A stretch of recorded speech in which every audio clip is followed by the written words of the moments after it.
Pendidikan merupakan aspek penting dalam kehidupan dan sangat dibutuhkan dalam pembangunan suatu negara. Pendidikan berperan penting dalam pembentukan karakter atau perilaku serta sebagai tempat untuk mewariskan nilai-nilai budaya, agama, dan hal lainnya yang akan berguna dalam proses kehidupan sehari-hari. Di Indonesia sendiri, sistem pendidikan telah berkembang mulai dari masa Hindu Buddha sampai dengan masa reformasi, di mana pada tahun 1950 pemerintah mulai menerapkan sistem pendidikan nasional yang terdiri dari 4 tingkatan, yaitu pendidikan dasar, pendidikan menengah, pendidikan tinggi, dan juga pasca sarjana. Dalam video berikut, kami akan menjelaskan mengenai perkembangan sejarah pendidikan di Indonesia dari masa Hindu Buddha sampai dengan masa sekarang ini. Yang pertama, sistem pendidikan pada masa Hindu dan Buddha. Agama Hindu dan Buddha masuk ke Indonesia sekitar abad ke-5. Dalam pelaksana di Indonesia, agama Hindu-Buddha memiliki keyakinan yang sama, yaitu dengan mempercayai bahwa sumber yang paling tinggi adalah persatuan antara Shiva dan Buddha. Sehingga hal ini berpengaruh terhadap pelaksanaan pendidikan di Indonesia, yaitu dengan berlandaskan pada agama sebagai pedomannya. Bahkan pembuatan seni-seni patung dan candi pun tidak terlepas dari pengaruh agama. Untuk pendidikan formal, para siswa merupakan orang yang berasal dari kasta kesatria atau anak-anak raja dan bangsawan. Sedangkan untuk tenaga pendidiknya berasal dari kasta Brahmana yang tentunya memiliki pemahaman agama dan terpelajar. Adapun materi pembelajaran yang ada dan dipelajari dalam pendidikan pada masa keagamaan Hindu-Buddha ini meliputi ilmu agama, bahasa dan sastra, ilmu-ilmu kemasyarakatan, ilmu-ilmu eksakata, serta ilmu pasti yang terdiri dari ilmu perhitungan, seni bangunan rupa, dan lain-lain. Salah satu yang menjadi bukti adanya perkembangan pendidikan pada masa ini, yaitu seperti catatan perjalanan Fahyeng dan Itsik. Ditemukannya prasasti Nalanda, adanya hasil penerjemahan kitab agama Buddha oleh Huining dan Janabhadra. Yang kedua adalah sistem pendidikan pada masa Islam. Di Indonesia, ajaran agama Islam dimulai diperkenalkan oleh orang-orang dari berbagai bangsa. Hal ini berdasarkan pada teori-teori yang sudah ada seperti teori Gujarat, Persia, Mekah, dan teori Cina atau Tiongkok. Dari beberapa teori tersebut, tentunya kita dapat mengetahui bahwasanya pendidikan di Indonesia diperoleh dengan berbagai macam cara. Masuknya pendidikan Islam di Indonesia pun juga hampir sama dengan kemerdekaan Indonesia. Semangat nasionalisme terus tumbuh dari lembaga pendidikan Islam, yaitu pada lembaga pesantren, masjid atau surau, dan juga madrasah. Dari perkembangan tersebut mengakibatkan pihak kolonial kemudian menentang adanya lembaga keagamaan Islam yang terus berkembang di Indonesia. Lembaga pendidikan yang paling sederhana di masa-masa tersebut adalah lembaga yang dilaksanakan di surau atau masjid. Materi yang diajarkan kepada murid-murid di lembaga tersebut berupa ilmu agama seperti membaca Al-Quran dan fikih dasar oleh seorang guru mengaji. Selain di surau, juga terdapat lembaga lain seperti pesantren yang merupakan lembaga pendidikan dengan sistem mondok yang diajarkan oleh seorang kiai. Materi yang diajarkan di lembaga pesantren pun hanya berupa ilmu-ilmu keagamaan. Lalu lembaga lainnya yang terdapat pada masa ini adalah lembaga madrasah yang sistem pendidikannya bukan hanya mengajarkan tentang ilmu agama, namun juga ilmu pengetahuan lain. Lembaga madrasah ini kemudian berkembang sampai saat ini dan tentunya terus mengalami pembaruan sesuai dengan perkembangan yang ada. Pendidikan pada masa Portugis. Kedatangan Portugis di Indonesia disebabkan oleh perkembangan ekonomi yang cukup pesat di Indonesia, yaitu pada abad ke-16. Pada masa tersebut, bangsa Portugis bukan hanya melakukan jual beli, namun juga menyebarkan agama Katolik untuk mempermudah menyebarkan agama tersebut. Bangsa Portugis pun berinisiatif untuk mendirikan sekolah-sekolah di Indonesia. Kemudian pada tahun 1536 terwujudlah keinginan tersebut untuk mendirikan sekolah keguruan pertama di Tarente.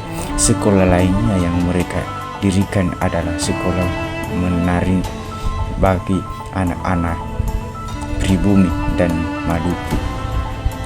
Selain mengajarkan tentang agama Katolik, Portugis juga memberikan pelajaran tentang membaca, menulis, dan berhitung. Dalam proses pembelajaran, mereka juga memasukkan bahasa Latin dalam mata pelajaran. Hal ini dilakukan agar peran penduduk dapat memprakteknya dalam kehidupan sehari-hari. Pelaksanaan sistem pendidikan di masa Portugis pun tidak menghalangi kemajuan yang begitu berat. Hal ini disebabkan oleh adanya hubungan yang kurang baik antara orang Portugis dan Tarente. Selain itu, orang-orang Portugis juga perlu bersaing dan berperang lagi melawan bangsa Spanyol dan juga Inggris. Sistem pendidikan pada masa kolonial Belanda. Pada masa kolonial Belanda, banyak sekolah-sekolah yang disediakan untuk masyarakat Indonesia. Hal ini didukung karena habisnya yang ingin menguasai Nusantara, sehingga membutuhkan sumber daya manusia yang cerdik. Ketika Belanda mulai mengganti kedudukan VOC dan kembali berkuasa di Hindia Belanda, munculnya bangsa untuk mendirikan sekolah bagi anak-anak pribumi dengan tujuan untuk mendapatkan tentang baru yang akan mengisi jabatan-jabatan pemerintah atau di bidang-bidangnya, khusus di perkantoran presiden. Sistem pendidikan pada masa kolonial Belanda ini terdiri atas beberapa jenjang pendidikan yang berdasarkan pada lapisan atau kelas di masyarakat. Tujuan sistem sekolah atau tingkatan pendidikan yang dijalankan ini memiliki perlakuan yang berbeda-beda juga di setiap lapisan masyarakat, baik untuk anak-anak pribumi, Eropa maupun Cina. Hal ini dapat terlihat dari adanya peluang untuk masuk sekolah antara orang pribumi dan orang bangsawan yang berbeda. Kondisi tersebut disebabkan karena adanya kewajiban atau aturan untuk memasuki sekolah. Salah satunya mengenai biaya yang begitu mahal. Saya menjelaskan tentang sistem pendidikan pada masa militer Jepang. Meskipun pemerintahan Jepang di Indonesia terbilang cepat, namun pengaruhnya dalam dunia pendidikan mempunyai arti yang sangat bermakna. Hal ini dikarenakan adanya pendidikan Jepang, sistem pendidikan di Indonesia menjadi lebih terpadu. Berbagai kebijakan atau aturan yang diterapkan oleh pemerintah Jepang dalam aspek pendidikan ini adalah bertujuan untuk menghilangkan perbedaan dan membuat sistem pendidikan yang lebih baik. Lalu, pada masa pemerintahan Jepang, semua rakyat Indonesia dari berbagai kalangan dapat memperoleh pendidikan secara formal, mulai dari tingkat sekolah dasar selama 6 tahun, tingkat SMP selama 3 tahun, serta tingkat SMA selama 3 tahun. Sistem ini kemudian dapat dirasakan hingga saat ini. Jepang juga merancang dan memperkenalkan pendidikan militer kepada semua siswa yang bertujuan untuk keperluan perang, sehingga mengharuskan siswanya mengikuti kelas pelatihan dasar militer serta menghafal lagu-lagu nasional Jepang dan Indonesia. Adapun hal yang menarik, di mana masyarakat dituntut untuk menghormati Dewa Matahari yang disebut Seikiri. Biasanya penghormatan tersebut diiringi dengan menyanyikan lagu nasional Jepang, yaitu Kimigoyo. Yang keenam, sistem pendidikan pada masa Orde Lama pada tahun 1945 sampai dengan 1965. Pada masa Orde Lama, yaitu periode awal kemerdekaan Indonesia di bawah kepemimpinan Presiden Soekarno, sistem pendidikan masih berada dalam kondisi yang penuh keterbatasan akibat situasi politik dan pemerintahan yang belum stabil. Meskipun demikian, pemerintah mulai merumuskan dasar-dasar pendidikan nasional yang berlandaskan Undang-Undang pada tahun 1945 dan Pancasila sebagai ideologi negara. Pendidikan diarahkan untuk membentuk jiwa patriotisme, nasionalisme, dan kesadaran berbangsa bagi rakyat Indonesia. Struktur pendidikan meneruskan sistem peninggalan Jepang dengan 3 jenjang utama, yaitu sekolah dasar, sekolah menengah pertama, dan sekolah menengah atas. Bahasa Indonesia mulai digunakan secara luas sebagai bahasa pengantar dalam pembelajaran, dan buku pelajaran banyak diterjemahkan dari bahasa Belanda ke bahasa Indonesia untuk menyesuaikan dengan identitas nasional. Pada masa ini diberlakukan 3 kurikulum utama, yaitu kurikulum pada tahun 1947, kurikulum pada tahun 1952, dan kurikulum pada tahun 1964. Kurikulum pada tahun 1947 menekankan pendidikan watak, kesadaran bernegara, serta keterkaitan pelajaran dengan kehidupan sehari-hari. Kurikulum 1952 dan 1964 mengembangkan konsep pancawardhana yang menitikberatkan pada pengembangan daya cipta, rasa, karsa, karya, dan moral peserta didik. Secara umum, pendidikan Orde Lama berorientasi pada pembentukan karakter, moral, dan nasionalisme. Meskipun pelaksanaannya masih menghadapi berbagai keterbatasan, sarana dan tenaga pendidik. Yang ketujuh, sistem pendidikan pada masa Orde Baru.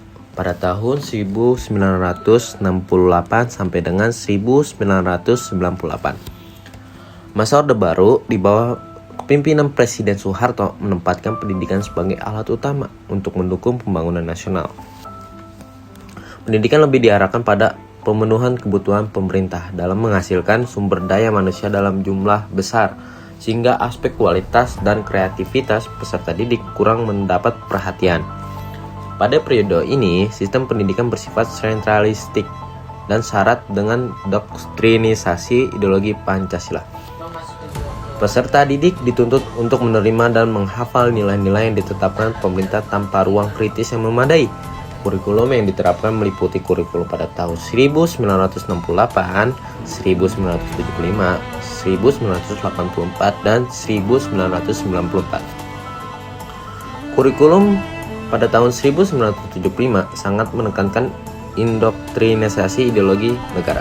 Sedangkan kurikulum pada tahun 1984 untuk mulai memperkenalkan pendekatan cara belajar siswa secara aktif yang mendorong terlibatan peserta didik dalam pembelajaran, meskipun pelaksanaannya belum optimal. Selain itu, pemerintah menerapkan kebijakan wajib belajar selama 6 tahun melalui instruksi presiden, serta melakukan standarisasi evaluasi pendidikan melalui Eptanas dan UMPTN.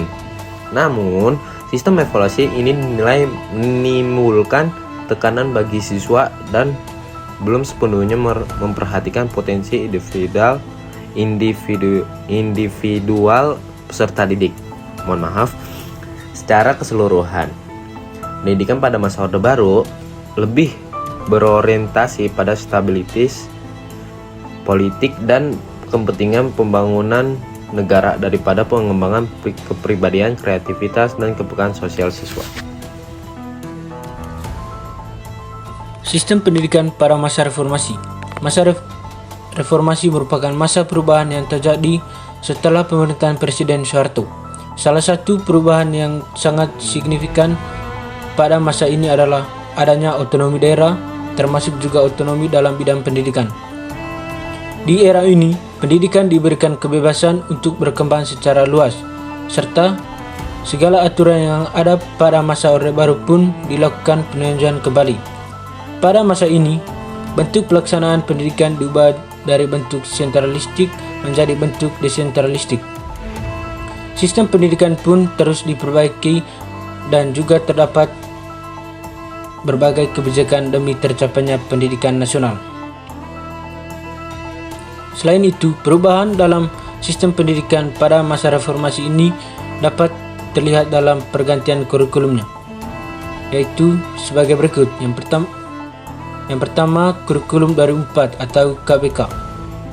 Kurikulum berbasis kompetisi ini merupakan kurikulum yang lebih menekan pada pencapaian kompetensi siswa bukan dengan terselesaikannya materi.